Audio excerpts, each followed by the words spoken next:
ଆକାଶବାଣୀ ସମ୍ବାଦ ପଢ଼ୁଛନ୍ତି ମଳୟ ରଞ୍ଜନ ମିଶ୍ର। ମୁଖ୍ୟ ସମ୍ବାଦ। ଦୁଇଦିନିଆ ସାଉଦି ଆରବ ଗସ୍ତରେ ଯାଇ ଜେଦାହଠାରେ ପହଞ୍ଚିଲେ ପ୍ରଧାନମନ୍ତ୍ରୀ। ଭାରତ ଆମେରିକା ମଧ୍ୟରେ ଦ୍ୱିପାକ୍ଷିକ ବାଣିଜ୍ୟ ଚୁକ୍ତି ନେଇ ସର୍ତ୍ତାବଳୀ ଚୂଡ଼ାନ୍ତ ହୋଇସାରିଛି କହିଲେ ଆମେରିକା ଉପରାଷ୍ଟ୍ରପତି। ଜାମ୍ମୁ କାଶ୍ମୀରର ପେହେଲଗାମ ଅଞ୍ଚଳରେ ପର୍ଯ୍ୟଟକଙ୍କ ଉପରେ ଆତଙ୍କବାଦୀ ଆକ୍ରମଣ ଘଟଣାରେ ସଂଶ୍ଳିଷ୍ଟଙ୍କ ବିରୁଦ୍ଧରେ ଦୃଢ଼ କାର୍ଯ୍ୟାନୁଷ୍ଠାନ ଗ୍ରହଣ କରାଯିବା ନେଇ ସ୍ୱରାଷ୍ଟ୍ରମନ୍ତ୍ରୀଙ୍କ ଘୋଷଣା। ଗ୍ରୀଷ୍ମ ପ୍ରକୋପକୁ ଦୃଷ୍ଟିରେ ରଖି ରାଜ୍ୟ ଏବଂ କେନ୍ଦ୍ରଶାସିତ ଅଞ୍ଚଳଗୁଡ଼ିକ ପାଇଁ ମାର୍ଗଦର୍ଶିକା ଜାରି ଏବଂ ଆଇପିଏଲ୍ କ୍ରିକେଟର ଆଜିର ମ୍ୟାଚ୍ରେ ଟସ୍ ଜିତି ଫିଲ୍ଡିଂ କରିବାକୁ ନିଷ୍ପତ୍ତି ନେଲା ଦିଲ୍ଲୀ କ୍ୟାପିଟାଲ୍ସ। ପ୍ରଧାନମନ୍ତ୍ରୀ ନରେନ୍ଦ୍ର ମୋଦି ଦୁଇଦିନିଆ ସାଉଦି ଆରବ ଗସ୍ତରେ ଯାଇ ଆଜି ଜେଦାହଠାରେ ପହଞ୍ଚିଛନ୍ତି। ବିମାନ ବନ୍ଦରରେ ତାଙ୍କୁ 21 ତୋପ ସଲାମି ସହ ସ୍ୱାଗତ କରାଯାଇଥିଲା। ବାୟୁସୀମା ଭିତରେ ପ୍ରଧାନମନ୍ତ୍ରୀଙ୍କ ବିମାନ ପ୍ରବେଶ କରିବା ପରେ ରୟାଲ ସାଉଦି ଏୟାରଫୋର୍ସର F-15 ଯୁଦ୍ଧ ଜେଟ୍ ବିମାନ ତାଙ୍କୁ ସୁରକ୍ଷା ପ୍ରଦାନ କରି ଜେଦାହ ବିମାନ ବନ୍ଦରରେ ପହଞ୍ଚାଇଥିଲା। ସାମାଜିକ ଗଣମାଧ୍ୟମ ପୋଷ୍ଟରେ ପ୍ରଧାନମନ୍ତ୍ରୀ କହିଛନ୍ତି, ଦୁଇ ଦେଶ ମଧ୍ୟରେ ସମ୍ପର୍କକୁ ଅଧିକ ସୁଦୃଢ଼ କରିବା ତାଙ୍କ ଗସ୍ତର ଉଦ୍ଦେଶ୍ୟ। ଆସନ୍ତାକାଲି ଆୟୋଜିତ ହେବାକୁ ଥିବା ବିଭିନ୍ନ କାର୍ଯ୍ୟକ୍ରମରେ ସେ ଯୋଗଦେବା ପାଇଁ ଉତ୍ସୁକତାର ସହ ଅପେକ୍ଷା କରିଛନ୍ତି ବୋଲି ପ୍ରଧାନମନ୍ତ୍ରୀ କହିଛନ୍ତି। ସାଉଦି ଆରବ ପ୍ରିନ୍ସ ତଥା ପ୍ରଧାନମନ୍ତ୍ରୀ ମହମ୍ମଦ ବିନ୍ ସଲମାନଙ୍କ ନିମନ୍ତ୍ରଣ କ୍ରମେ ପ୍ରଧାନମନ୍ତ୍ରୀ ସାଉଦି ଆରବ ଗସ୍ତରେ ଯାଇଛନ୍ତି। ସାଉଦି ଆରବକୁ ଶ୍ରୀ ମୋଦିଙ୍କର ଏହା ହେଉଛି ତୃତୀୟ ଗସ୍ତ। ଗସ୍ତ ପୂର୍ବରୁ ପ୍ରଧାନମନ୍ତ୍ରୀ ଶ୍ରୀ ମୋଦି କହିଥିଲେ, ଦୁଇ ଦେଶ ମଧ୍ୟରେ ବହୁ ପୁରାତନ ସମ୍ପର୍କ ରହିଛି। ରଣନୈତିକ ଭାଗିଦାରିତା ଗତ କିଛି ବର୍ଷ ମଧ୍ୟରେ ଅଧିକ ସୁଦୃଢ଼ ହୋଇଛି ବୋଲି ପ୍ରଧାନମନ୍ତ୍ରୀ କହିଛନ୍ତି।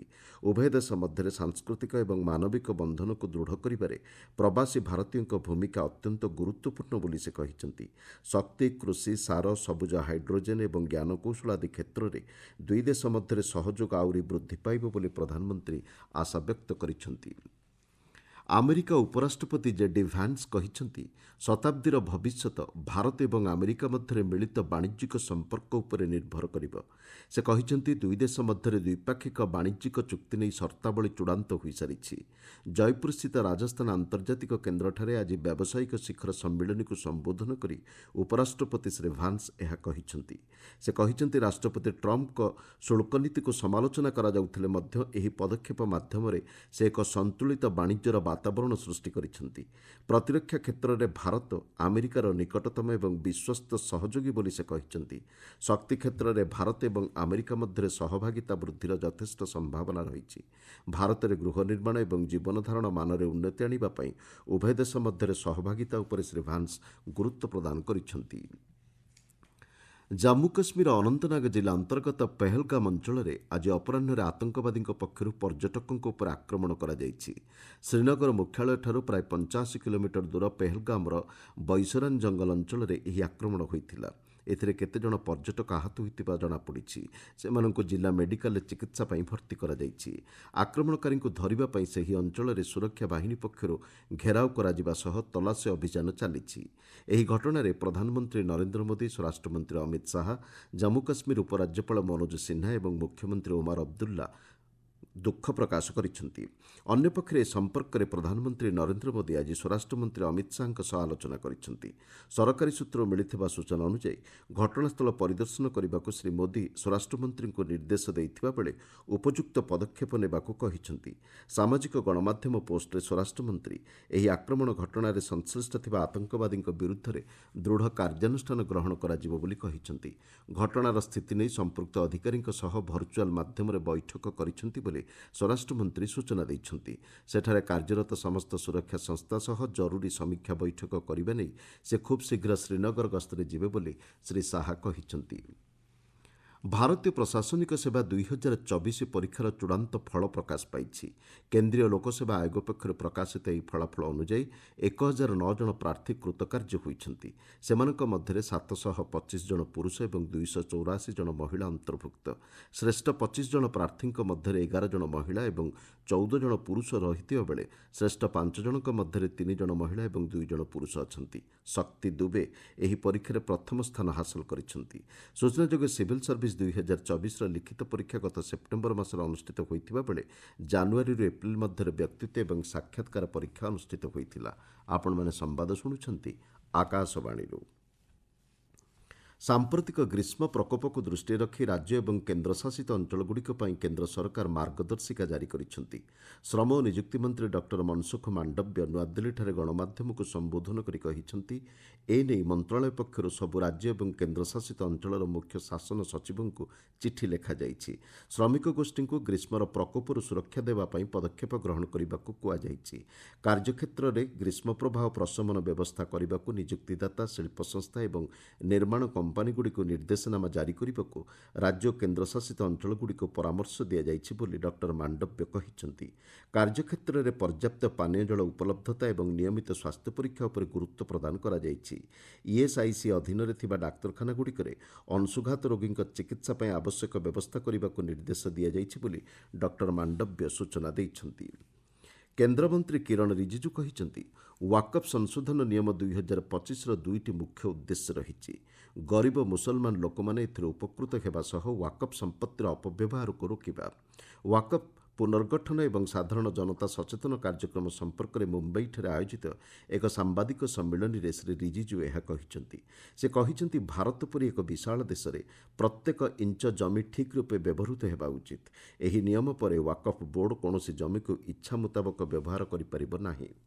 9,72,000 से ज्यादा वक्फ संपत्ति हिंदुस्तान में है, लेकिन हिंदुस्तान के गरीब मुसलमानों के लिए कोई काम नहीं आ रहा है। लेकिन उसका दुरुपयोग वक्फ संपत्तियों को कब्जा करके जो लूटे जा रहा है, ये भी एक चिंता का विषय है। तो जब वक्फ बिल को संशोधन किया, मुख्य हमारा 2 लक्ष्य हैं। गरीब मुसलमानों को फायदा पहुंचाना, जिस लक्ष्य से वक्फ प्रॉपर्टी बनाया गया है उसका अंजाम दिलवाना, और फिर उसको जो लूटा जा रहा है, मिसयूज किया जा रहा है, उसको भी रोक लगाना। ये दोनों हमारे लिए बहुत जरूरी है।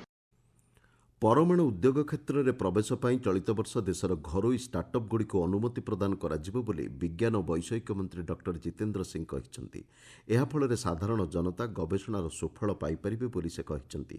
ବୈଜ୍ଞାନିକ ତଥା ଔଦ୍ୟୋଗିକ ପରିଷଦ ପକ୍ଷରୁ ହାଇଦ୍ରାବାଦଠାରେ ଆଜି ଆୟୋଜିତ ଷ୍ଟାର୍ଟଅପ୍ ସମ୍ମିଳନୀରେ ଡକ୍ଟର ସିଂ କହିଛନ୍ତି, ଦେଶର ଅର୍ଥନୈତିକ ବିକାଶକୁ ତ୍ୱରାନ୍ୱିତ କରିବା ଲକ୍ଷ୍ୟ ନେଇ ଘରୋଇ ଉଦ୍ୟୋଗଗୁଡ଼ିକୁ ଏଥିପାଇଁ ଅନୁମତି ଦିଆଯିବ।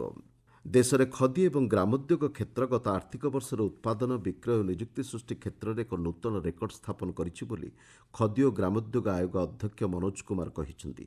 ନୂଆଦିଲ୍ଲୀଠାରେ ଗତ ଆର୍ଥିକ ବର୍ଷ ପାଇଁ ବିଭାଗୀୟ ତଥ୍ୟ ଜାରି କରିବା ଅବସରରେ ଶ୍ରୀ କୁମାର ଏହି ସୂଚନା ଦେଇଛନ୍ତି। ସେ କହିଛନ୍ତି, ଏକ ଭାରତ ଶ୍ରେଷ୍ଠ ଭାରତ ଉଦ୍ୟୋଗ କ୍ଷେତ୍ରରେ ଏକ ପ୍ରତୀକ ପାଲଟିଛି।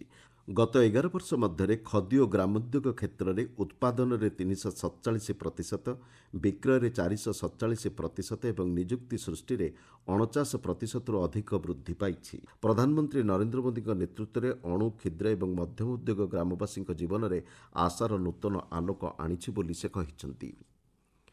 ପରଲୋକଗତ ପୋପ୍ ଫ୍ରାନ୍ସିସ୍ଙ୍କ ଆସନ୍ତା ଶନିବାର ଦିନ ଅନ୍ତିମ ସଂସ୍କାର କରାଯିବ। ଭାଟିକାନ୍ ପକ୍ଷରୁ ଜାରି ବିବୃତ୍ତିରେ କୁହାଯାଇଛି, ରୋମ୍ର ସେଣ୍ଟ ମେରି ମେଜରର ବାସିଲିକାଠାରେ ତାଙ୍କର ଶେଷକୃତ୍ୟ ସମ୍ପନ୍ନ କରାଯିବ। ଏଥିରେ ବିଶ୍ୱର ବହୁ ନେତା ଏବଂ ମାନ୍ୟଗଣ୍ୟ ବ୍ୟକ୍ତି ଯୋଗଦେବାର କାର୍ଯ୍ୟସୂଚୀ ରହିଛି। ପୋପ୍ ଫ୍ରାନ୍ସିସ୍ଙ୍କ ପାର୍ଥିବ ଶରୀରକୁ ବର୍ତ୍ତମାନ ସାନ୍ତା ମାର୍ଟା ବାସଭବନରେ ଏକ କଫିନ୍ରେ ରଖାଯାଇଛି। ସେହି ବାସଭବନରେ ପୋପ୍ ଫ୍ରାନ୍ସିସ୍ 12 ବର୍ଷ ଧରି ଅବସ୍ଥାନ କରୁଥିଲେ। ଭାଟିକାନ୍ ସିଟିର ସେଣ୍ଟ ପିଟର୍ସ ବାସିଲିକାକୁ ପୋପ୍ଙ୍କ ପାର୍ଥିବ ଶରୀରକୁ ଆସନ୍ତାକାଲି ସର୍ବସାଧାରଣ ଦର୍ଶନ ପାଇଁ ସ୍ଥାନାନ୍ତର କରାଯିବ ବୋଲି ସେ ସୂଚନା ଦେଇଛନ୍ତି। ସୂଚନାଯୋଗ୍ୟ, ପୋପ୍ ଫ୍ରାନ୍ସିସ୍ ଗତକାଲି 88 ବର୍ଷ ବୟସରେ ରୋମ୍ର ଭାଟିକାନ୍ ସିଟିସ୍ଥିତ ତାଙ୍କ ବାସଭବନରେ ପରଲୋକ ଗମନ କରିଛନ୍ତି। ତାଙ୍କ ପ୍ରତି ଶ୍ରଦ୍ଧାଞ୍ଜଳି ପ୍ରଦାନ ସ୍ୱରୂପ ଭାରତରେ 3 ଦିନିଆ ରାଷ୍ଟ୍ରୀୟ ଶୋକ ପାଳନ କରାଯାଉଛି।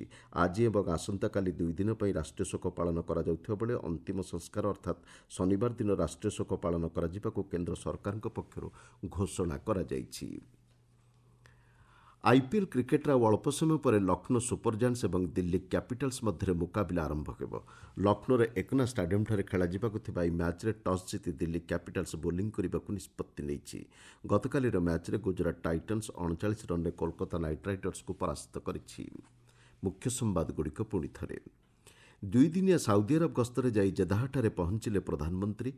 ଭାରତ ଆମେରିକା ମଧ୍ୟରେ ଦ୍ୱିପାକ୍ଷିକ ବାଣିଜ୍ୟ ଚୁକ୍ତି ନେଇ ସର୍ତ୍ତାବଳୀ ଚୂଡ଼ାନ୍ତ ହୋଇସାରିଛି, କହିଲେ ଆମେରିକା ଉପରାଷ୍ଟ୍ରପତି। ଜାମ୍ମୁ କାଶ୍ମୀରର ପେହେଲଗାମ ଅଞ୍ଚଳରେ ପର୍ଯ୍ୟଟକଙ୍କ ଉପରେ ଆତଙ୍କବାଦୀ ଆକ୍ରମଣ ଘଟଣାରେ ସଂଶ୍ଳିଷ୍ଟଙ୍କ ବିରୁଦ୍ଧରେ ଦୃଢ଼ କାର୍ଯ୍ୟାନୁଷ୍ଠାନ ଗ୍ରହଣ କରାଯିବା ନେଇ ସ୍ୱରାଷ୍ଟ୍ରମନ୍ତ୍ରୀଙ୍କ ଘୋଷଣା। ଗ୍ରୀଷ୍ମ ପ୍ରକୋପକୁ ଦୃଷ୍ଟିରେ ରଖି ରାଜ୍ୟ ଏବଂ କେନ୍ଦ୍ରଶାସିତ ଅଞ୍ଚଳଗୁଡ଼ିକ ପାଇଁ ମାର୍ଗଦର୍ଶିକା ଜାରି। ଏବଂ ଆଇପିଏଲ୍ କ୍ରିକେଟର ଆଜିର ମ୍ୟାଚ୍ରେ ଟସ୍ ଜିତି ଫିଲ୍ଡିଂ କରିବାକୁ ନିଷ୍ପତ୍ତି ନେଲା ଦିଲ୍ଲୀ କ୍ୟାପିଟାଲ୍ସ। ସମ୍ବାଦ ଶେଷ ହେଲା।